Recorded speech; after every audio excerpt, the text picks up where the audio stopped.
Eu sou Eduardo Pastore e este é o M por 3, seu podcast sobre música, mundo e mudança.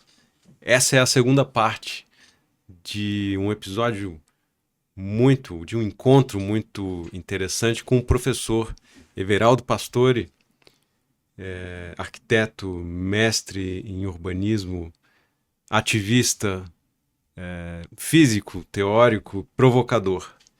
No episódio passado, nós conversamos sobre um novo postulado de física e umas novas concepções sobre tempo, espaço, e no final a gente conversou sobre como a música pode talvez nos fazer refletir sobre outros conceitos, né, que a gente tem tão agarrado, conceito de tempo, o conceito de espaço.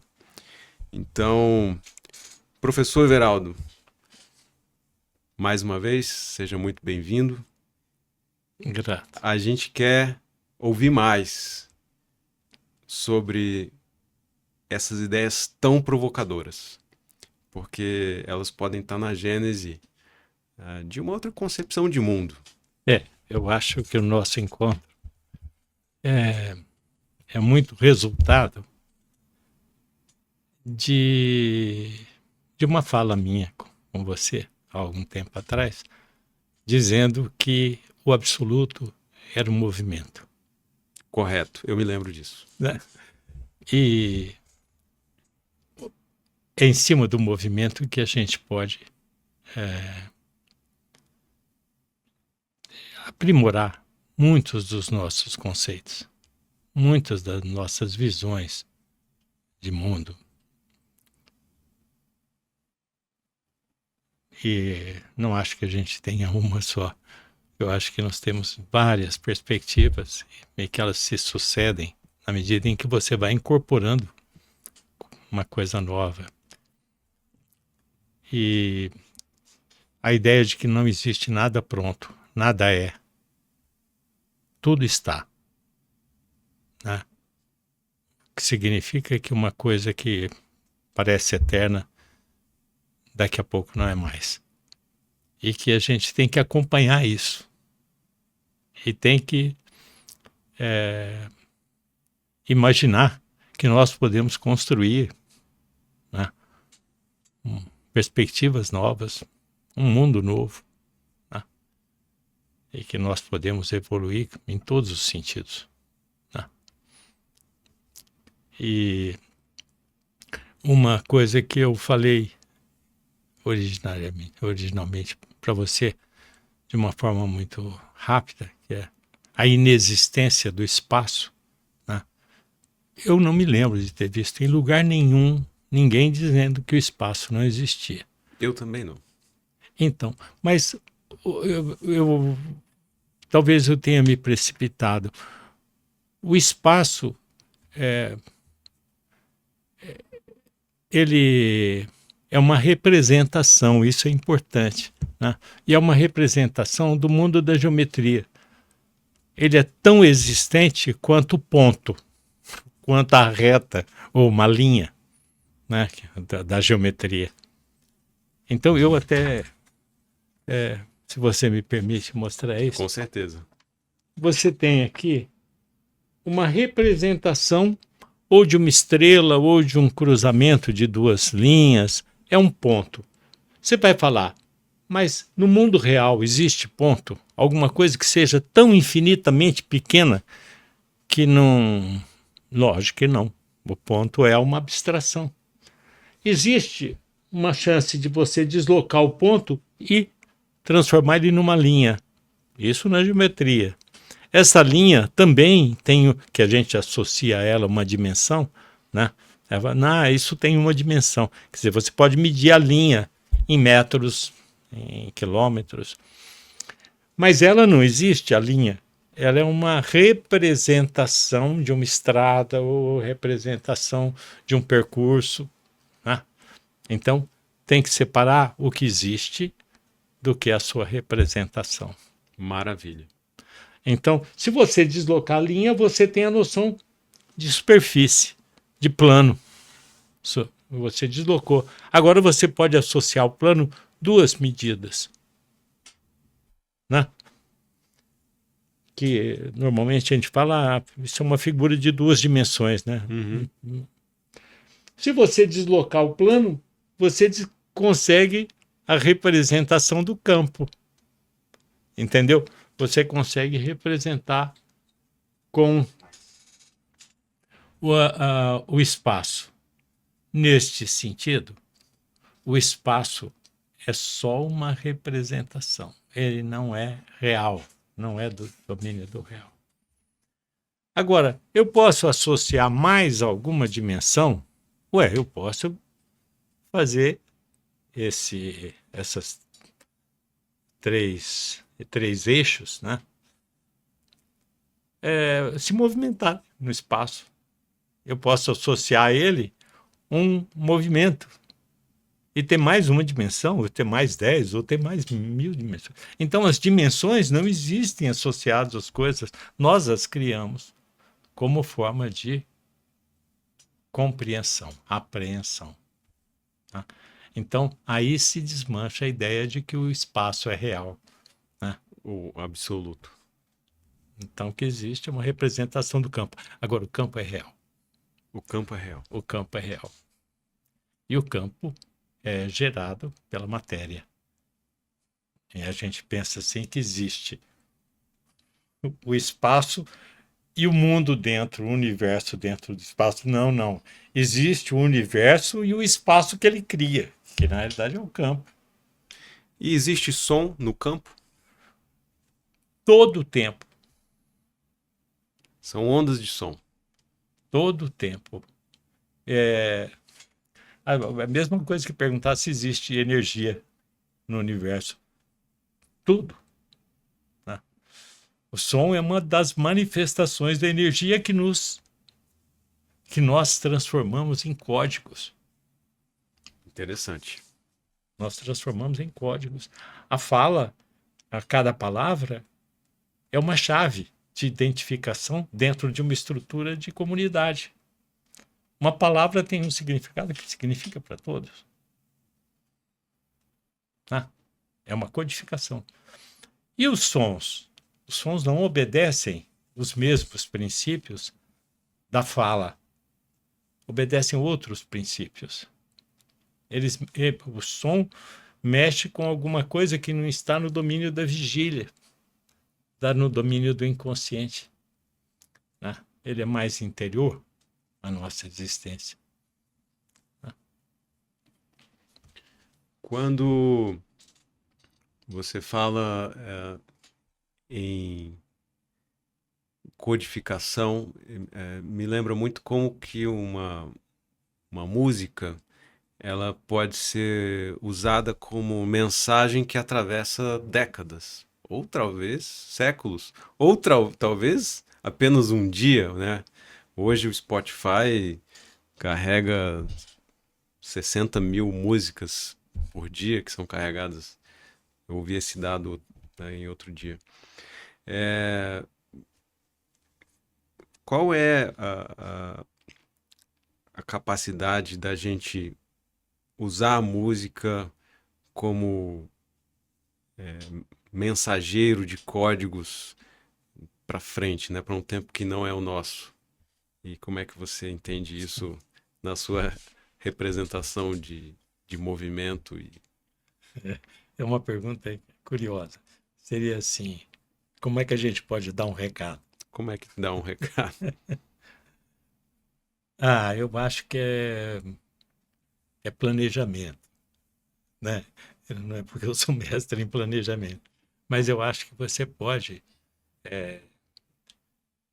O menino que eu citei anteriormente no outro, O Berson. o Bergson, ele traz a ideia muito forte de que a gente consegue avançar pela intuição, né? E é verdadeiro. Você trazer um conceito novo. Ele chega na sua cabeça. Lógico que você está encucado com um monte de coisa, né? Está encucado com um monte de coisa que é uma resposta. Às vezes vem dormindo a resposta. Às vezes vem assim numa situação que você não espera, né? Essa intuição que eu tive, com 19 anos, de que não existia tempo, ela me custou um tanto. Aliás, eu estava com a cabeça um pouco aquecida, discutindo sobre as contradições da física.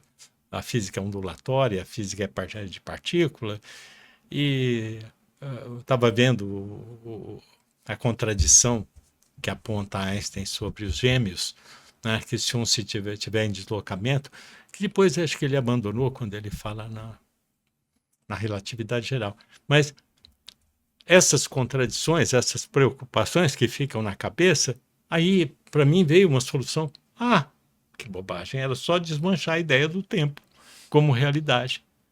Aí tudo se encaixa, né? Então, eu acho que a intuição é muito importante na música, sabe?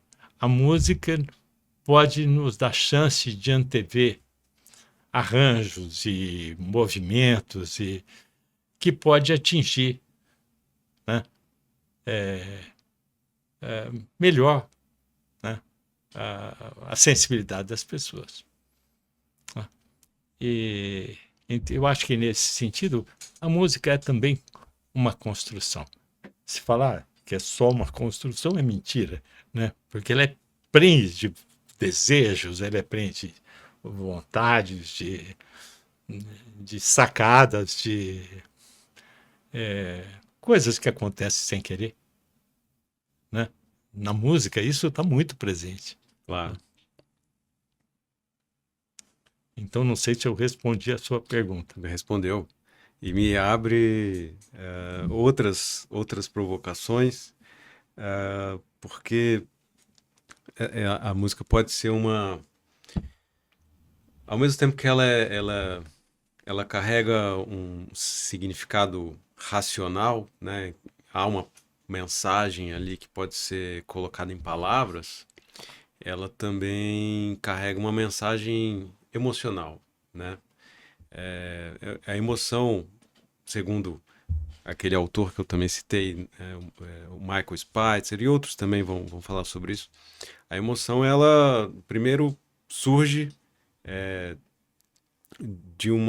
da percepção, né? Primeiro dos sentidos, antes da racionalização.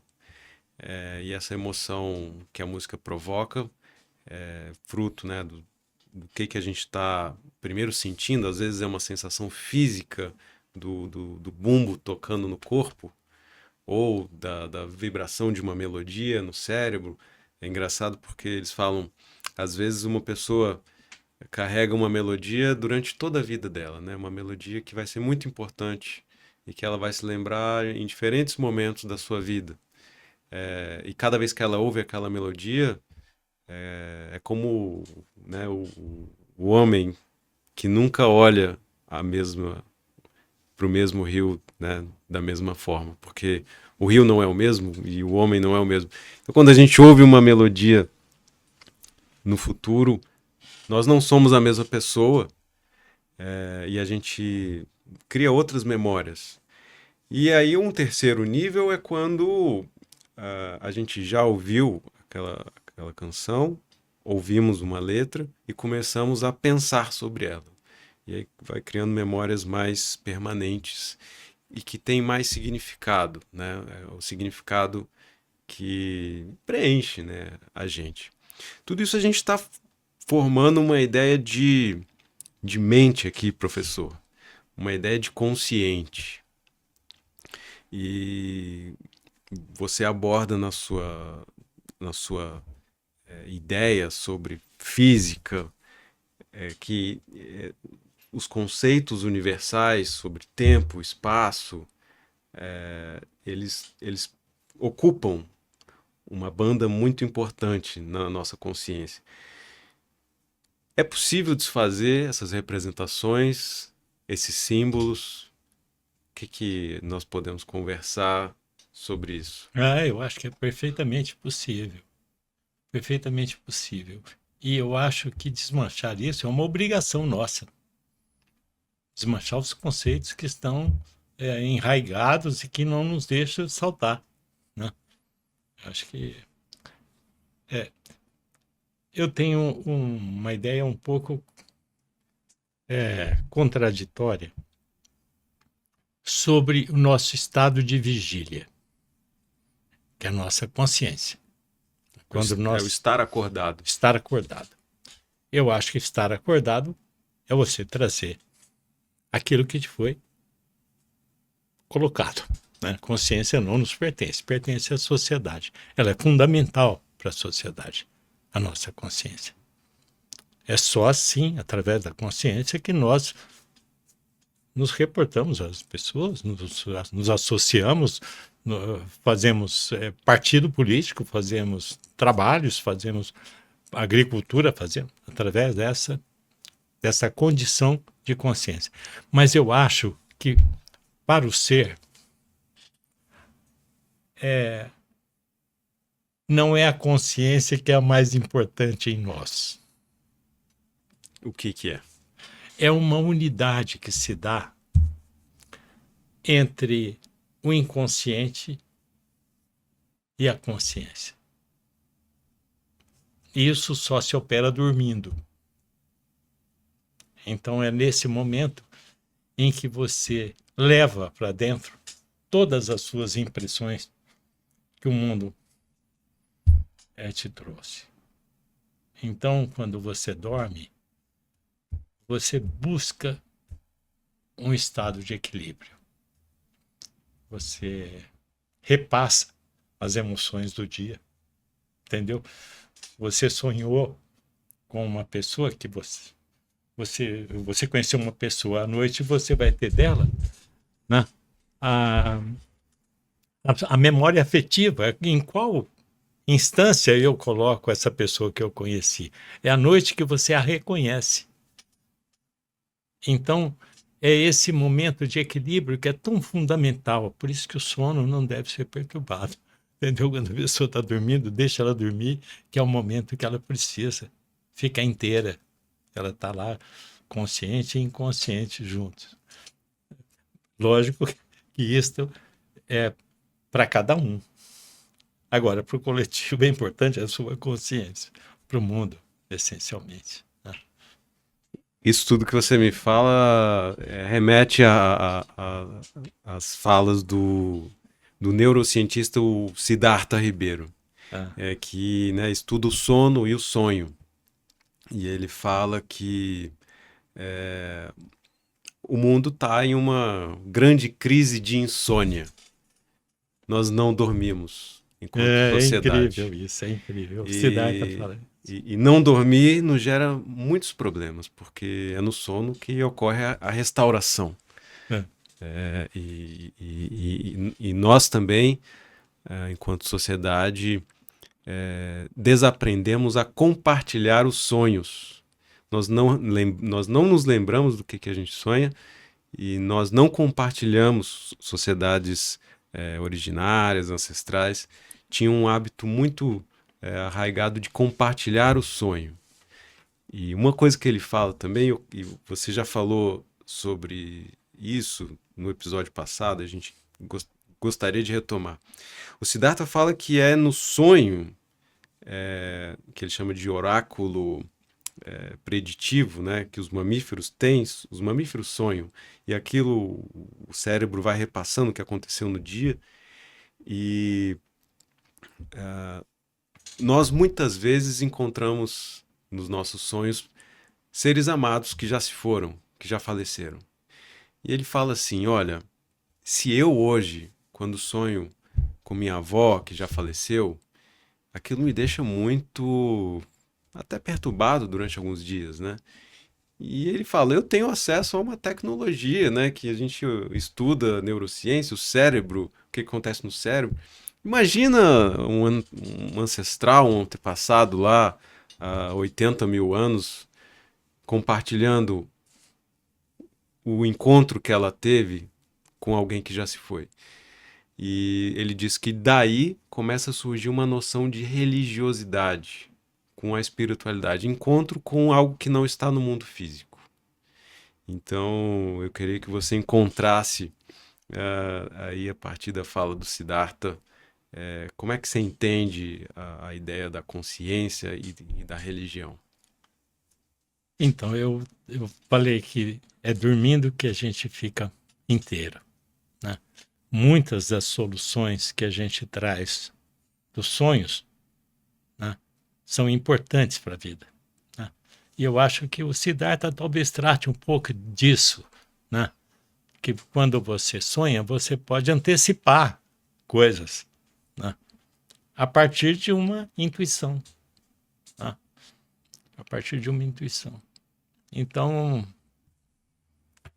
eu gosto muito da ideia como o Siddhartha trata isso. Eu esqueci de colocar no meu currículo que eu sou psicanalista. Quer dizer, tenho uma formação em psicanálise. Agora eu estou parado, eu não estou ouvindo ninguém.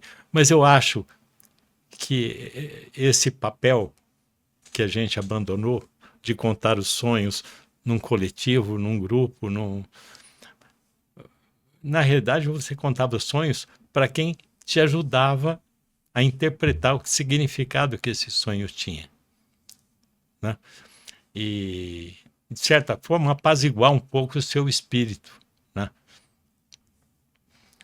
Então, eu acho que esse papel os psicanalistas trazem de volta, sabe? Eu acho importantíssimo, acho que todos deviam fazer análise. Porque eu conheci uma figura, uma pessoa muito interessante, que fazia psicanálise de rua. E eu fiquei muito encantado com a ideia de que as pessoas pudessem descer numa plataforma de metrô e encontrar uma figura sentada atrás de uma pequena mesa com um escrito dizendo qual é o papel que ela... E aí a pessoa desce numa estação dessas, vai para essa pessoa, um psicanalista de rua, e ele fala assim: e aí, camarada, o que é que você tem para me contar? Eu fiquei tão apaixonado por isso, né? Com a ideia de que se você tivesse chance de conversar, né, com uma pessoa que tivesse ali aluguel de ouvido, né, que isso ia te dar uma chance de ter um reequilíbrio, de você, entre aspas, uma terapia, né? Então, durante um tempo, eu alimentei esta possibilidade de participar desse grupo de psicanálise de rua. Mas é que são muitas coisas, são muitas demandas, são muitas fantasias, né? E eu acabei me afastando um pouco dessa ideia. Mas eu acho uma coisa interessante, acho que tem a ver com o que você falou, né? Os sonhos são importantes. Os terapeutas de alma, né, os psicanalistas, eu acho que trazem de volta essa função, sabe? Não sei se respondi a... Nós estamos num contínuo, né? É. E aqui eu pergunto, voltando para o nosso papo de música. As músicas talvez carreguem sonhos. Sonhos de alguém que talvez já não está aqui neste mundo físico, mas encapsulou, né, um universo, condensou em 3, 4 minutos uma história. E essa cápsula ele joga, né, para a nuvem ou escreve num papel, e ele ele cria um canal de comunicação com quem ele nem conhece. Então ele transmite aquela realidade que ele imaginou, um sonho, para muitas pessoas. E há, né, eu acho que atualmente há um certo preconceito muito grande quando eu ouço algumas pessoas falarem assim: não, eu não ouço esse estilo de música. Não, esse aqui eu não gosto, não quero nem escutar. E preconceito, né, é aquilo que está formado antes do conceito, né? É. Antes de você tomar conhecimento. E quando eu penso, quando eu ouço alguém falando, não, não escuta esse tipo de música. E eu penso imediatamente que aquela pessoa, ela abandonou a possibilidade de conhecer um universo completamente diferente daquela que ele conhece. O que o senhor entende de, de música, preconceito, Bem, sonhos? eu acho que a música é um exercício de liberdade, né? É um exercício de criação. E ela se dá, né, associada a momentos, a fantasias, a situações. Então, uma pessoa que associa, por exemplo, vou pegar um exemplo que para mim me pega a fundo. Eu tenho alguns tipos de música sertaneja, né, que eu não tenho nenhum prazer em ouvir. Elas vêm associadas a símbolos, a sinais que não me fazem bem, entendeu? Associado a alguns valores, a algumas coisas. E, e muitas dessas músicas feitas com intuito comercial, né? Eles vão fazer um arranjo que dá certo, olha que, mas sempre as mesmas palavras, sempre os mesmos acordes, só modifica isso, isso, isso.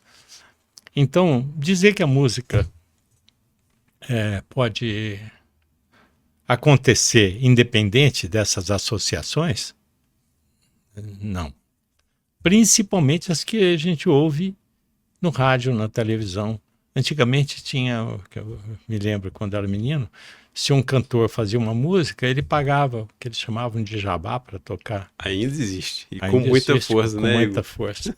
Que é uma forma de condicionar, né, as pessoas, porque você está num carro, está com a namorada, está num momento bom, você ouve uma música, mesmo que você não esteja com a sua vigília ligado, né, ela se associa a esse momento, né? Então é provável que você sinta algum prazer em ouvir ela em outro momento, né? Então não há uma possibilidade de você dissociar, né, essas coisas. Ou então a música que você ouve numa situação de extrema tristeza, você perde um parente e aquela música fatalmente você vai ter alguma relação com ela, então que você chama de preconceito, né? Você tem dela uma ideia prévia, né, que é de uma outra situação em que você a ouviu. E também nós vivemos numa sociedade de moda, né? As músicas entram na moda e saem também. As muito bonitas permanecem, né? Aquelas que toda a arte antecipa a história, né? E isso é uma coisa que é difícil a gente ver na prática, né? Mas se você pensar um pouquinho, né, elas acontecem primeiro no domínio dos sonhos, no domínio dos delírios, né, para depois elas se constituir como conhecimento ou como prazer, né? Se o tempo não existe, a música pode permanecer como legado? Quais que merecem e quais que ficam como legado, que atravessam essas décadas? Ah, então, isso é uma constituição da experiência. Se você tiver uma pessoa que foi educada com música, né, e hoje se educa até antes da criança nascer, né, tem mães que ouvem músicas bonitas, que para ela tem um sentido enorme, de paz, de tranquilidade, e que a criança nasce e já associa essas músicas a esses momentos, que são momentos de extrema guarnição, onde ela não tem nenhum risco, senão, né, de onde ela está abrigada, protegida. E essas músicas têm significado quando a criança nasce, e você pode colocar para ouvir, as crianças respondem com, a esses impulsos, né, de esses sons. Então, eu acho que as músicas que permanecem, né, pega Mozart, pega Villa-Lobos, e você vê que é difícil você não trazer essas músicas, né, para um domínio especial entre os músicos, né, muito elaboradas. Agora, música é realmente do domínio dos sonhos, é do domínio do espírito, é do domínio da... É muito bonito quando você fala isso, porque ah, tem de novo, o The Musical Human, que é uma espécie de bíblia para mim, enquanto a história da música na mente humana. Ele fala que a música sempre foi utilizada para mediar a relação entre o homem e o divino, porque o divino é invisível e o som também é invisível. E o som é o veículo do homem encontrar o divino. Então ele desde pinturas rupestres em que já aparecem tocadores de músicas e de instrumentos, claro, né, ancestrais, flautas feitas de osso de abutre, ou provavelmente espaços das cavernas que eram mais reverberantes ou que tinham pedras, rochas. Então a música sempre... E esses espaços eram espaços de sagrado para essas comunidades. Entre outros exemplos, e aí a gente já transportando para lá na frente, né, aqui na Idade Média, você já vai ter um altar, em que é o palco, e você vai ter um coro. A música divina, a música erudita, ela era uma música que também ela restringia, né? Era restrita a um grupo de pessoas que podia estudar e podia também falar em latim, né? Cantar em latim, como um afastamento, né? Entre as pessoas que estavam vendo, que é a atual plateia, e quem estava ali no papel de mediar a relação da plateia com o divino, que era o sacerdote, e que estava ali em nome do rei, né? Hoje a gente tem os palcos, a plateia, o som, né? São verdadeiros rituais. E você tem, né? Você no episódio passado citou uma passagem muito bonita sobre o cristianismo. O cristianismo e a mensagem da permanência. Eu queria que você voltasse com esse tema, porque eu acho que palavra e música, eles são indissociáveis. A minha ideia de cristianismo é muito palpável, vamos dizer assim. Eu penso que Jesus Cristo era uma figura absolutamente normal, uma pessoa como nós mesmos, e ele falou isso, né? Ele era de carne e osso como a gente, e ele foi educado num dos lugares onde a educação estava bem na frente. Que lugar era esse? Eu penso que uma parte da educação dele se deu no Egito, ainda menino. E deu a ele chance de ter uma compreensão bem mais avançada. Possivelmente ali, Alexandria, ou na sucessão de Alexandria? Não sei dizer, mas eu suspeito que ele tenha sido educado eu acho que Jesus Cristo, eu vou falar uma heresia aqui. Jesus Cristo era filho de romano com judeu, com judia. E acho que foi um caso de abuso. Não completo, ela permaneceu virgem. E que nasceu uma criança e que havia risco e devia ser de uma pessoa poderosa do mundo romano. Porque a mãe foi avisada de que a possibilidade de nascer um rei entre os judeus era um risco para Roma. E que era necessário extirpar essa possibilidade e mandaram matar as crianças todas, até 1 ano de idade. Não, na faixa de 1 ano. E aí, alguém do palácio pode ter mandado avisar Maria de que ela tinha que ir embora para o Egito. E quem era o poder no Egito era Herodes nesse momento. O Egito estava sob o jugo dos judeus. Isso tudo a confirmar, porque eu sou muito pouco estudioso, né, dessa área. Então, eu acho que ele foi educado no templo. Sabe? Ele teve uma educação superior, ele sabia, e no templo se sabia sobre telepatia, não exatamente, mas como uma pessoa pode induzir outra a pensar, como é que se chama isso? Hipnose. Hipnose. Isso já era do templo, eu sei por um texto de Pitágoras que eu li, que ele aprendeu hipnose no templo egípcio. Então, acho que Maria teve chance de educar o seu filho de uma forma diferente, e ela provavelmente de uma família muito especial entre os judeus. Ela também era de família nobre. Por isso o risco de um rei romano-judeu.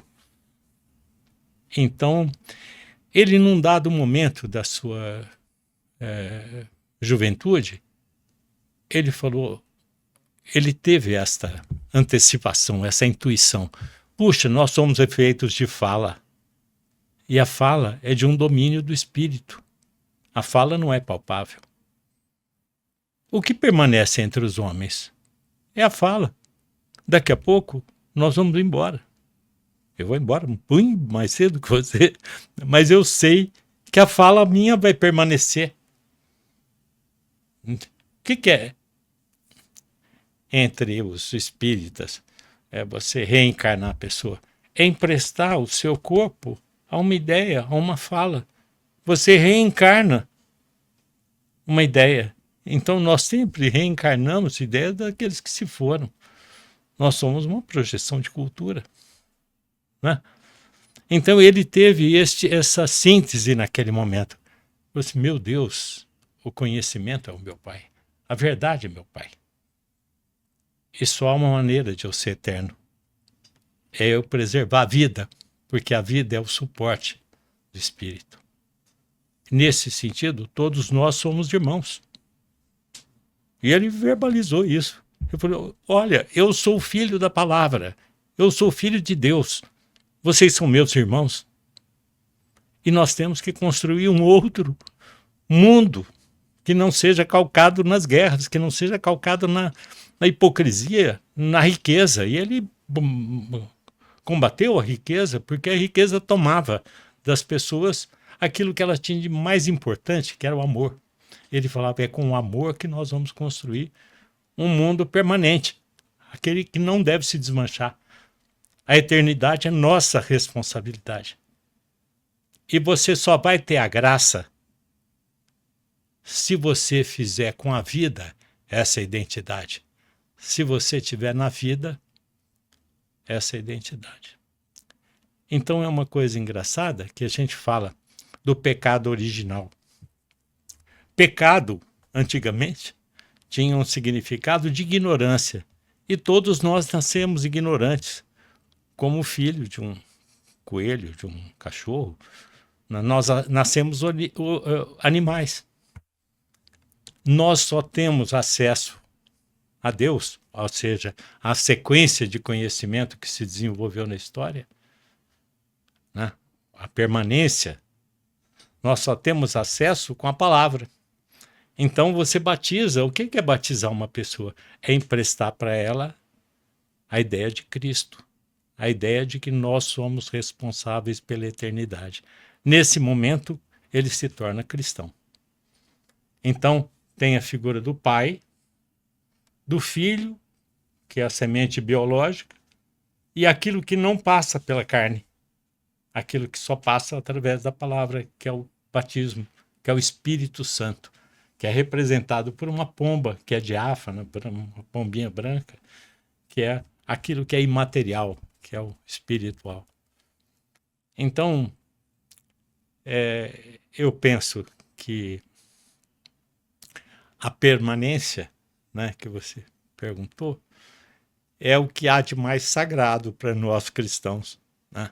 A ideia de que a gente deve continuar vivo, que nós temos uma proposta que nos une a todos. E essa ideia sempre é associada à perfeição. Eu tenho que ser melhor, né? Eu tenho que fazer o bem, eu tenho que gostar do outro como eu gosto de mim mesmo.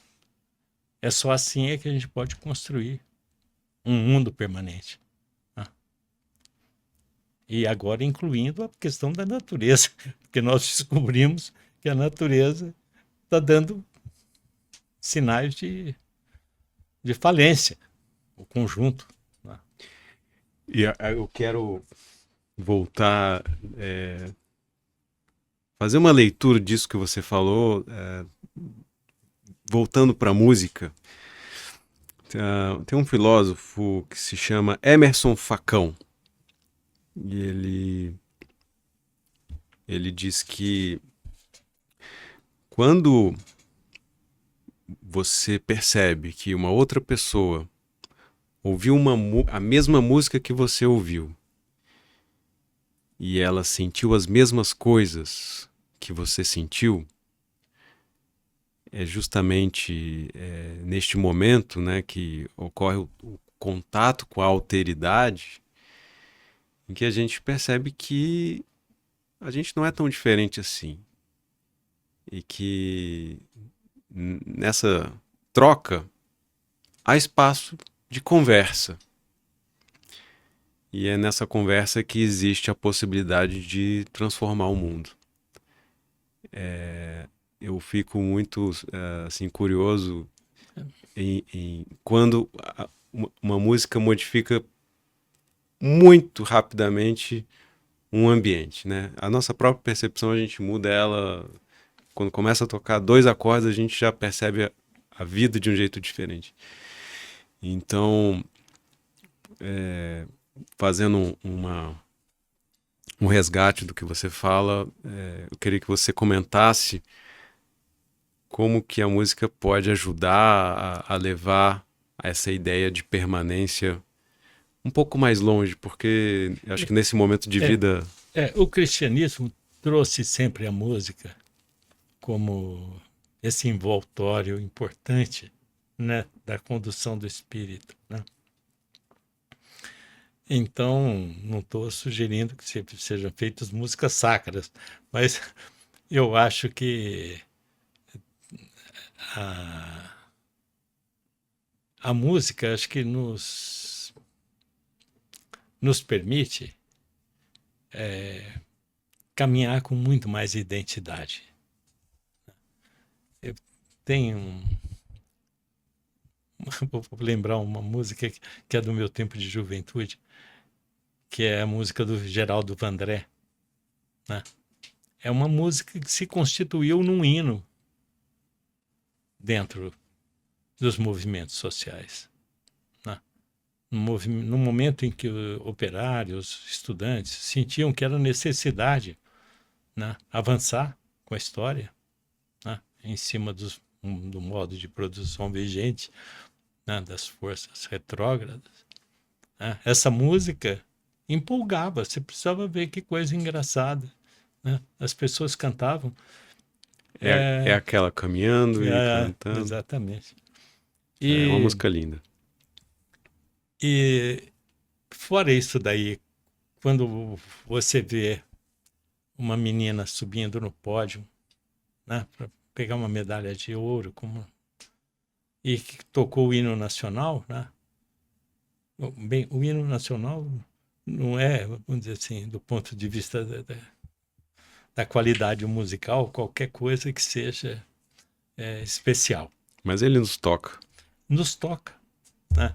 Então você vê a emoção presente em todo brasileiro ouvindo aquilo, né? Ninguém fica... Ninguém fica parado, todo mundo, quer dizer, todo mundo para, né? É, E fica atento emociona, né? emociona. Então eu acho que a música tem esse papel, né? A música é realmente emocionante no sentido melhor da palavra. Ela nos emociona, ela nos traz, ela nos liga. Ela nos liga. É. E essa liga, eu acho que é num momento que há tanta polaridade, né, no mundo, o mundo se organiza pela polaridade nas redes sociais, falta o que liga. Há tanta coisa que afasta e resgatando, né, toda essa leitura que é muito elegante que você faz do cristianismo, que realmente vale a pena olhar com um olhar o que o Jefferson Tenório chama de giro. Vamos olhar para os objetos, para os temas com outras perspectivas, e você trouxe uma perspectiva muito diferente e elegante, para mim é muito sofisticada, sobre o cristianismo, a ideia de permanência e como a música pode ser um veículo, né? A gente só vai permanecer se nós nos religarmos uns aos outros. E religar é religião. A palavra religião surge nesse sentido. E você vê a força que as igrejas tomaram, né? E muito calcado na ideia de permanência. As pessoas vão na missa para se salvar, entendeu? E elas imaginam que a salvação seja pessoal. Né? Isso é a completa loucura, é a demência. Imaginar que você vai ter a vida eterna depois que você morrer. Mas é o avesso do avesso, né? Você só vai ter vida eterna se você ajudar a construir essa vida eterna, né? Se você Aqui participar aqui agora, no ato. Né? Eu não posso ter o que o Contardo Caligares falava, que era psicanalista. Não adianta eu ter uma vida feia, cheia de pecados, esperando que eu vou me salvar, né, em um outro mundo, em uma outra dimensão, porque a vida é aqui e agora, e ela precisa ser bonita aqui e agora, e um convite, né, que ela seja com mais melodia. A melodia... A palavra graça no cristianismo tem um significado muito interessante. Você tem graça se você tem com a vida a identidade. E essa vida se constrói num coletivo. O que é desgraça? É quando você se desliga dessa construção, se desliga da permanência, se desliga dessa identidade que você tem com essa construção fantástica. Né? E não é interessante? Muito bonito, muito bonito. Professor Everaldo, estamos caminhando para o final. Você quer dar uma mensagem final aqui para nossos ouvintes? Eu queria primeiro me desculpar pelos excessos, por ter de forma ficado alguma tão à vontade de falar de coisas que... Aqui o papo é livre. Aqui o papo é livre. Imagina só se isso não seria uma pena de morte, falar que Jesus era filho de romano com judeu, né, na Idade Média. Aqui estamos vivos para falar em rede, mas e que bom, porque era uma mensagem que ele pregava, né? A mensagem da liberdade. É muito mais factível este evangelho. Ele é muito mais possível. Né? O senhor tem uma proposta de escrever um novo evangelho? Não. Eu acho que eu tenho uma preguiça enorme de escrever. Não dá tempo. Bom, então ficamos até este momento com as suas ideias aqui no nosso podcast. Uma mensagem final? Vamos ver se a gente consegue estabelecer, né, metas para a gente reconstruir a Terra. nós temos uma proposta que é que eu tenho mais carinho dentro do movimento ambientalista, que se chama Onde Cabe Mais Uma. Porque a única ideia, a única chance de tirar carbono da atmosfera é plantando árvores. Não temos muitas outras chances, ou são poucas chances. Mas esta é a mais viável. Então, Onde Cabe Mais Uma é um programa de distribuição de mudas de árvores para que as pessoas encontrem espaço para plantar. Não deve ficar nenhum espaço ocioso. Vamos plantar onde for possível, né? Isso é um pouco a ideia da permanência. Maravilha. Eu acho que esse é um papo ainda que merece um novo episódio. Professor, muito obrigado pela sua participação. Quero agradecer também aos nossos ouvintes, às nossas ouvintes, por ter chegado até aqui. Nós fizemos uma viagem longa sobre tempo, espaço, ideias novas sobre conceitos universais, música, religião e sociedade. Obrigado, eu sou Eduardo Pastore, este é o M por 3, o seu podcast sobre música, mundo e mudança. Até mais.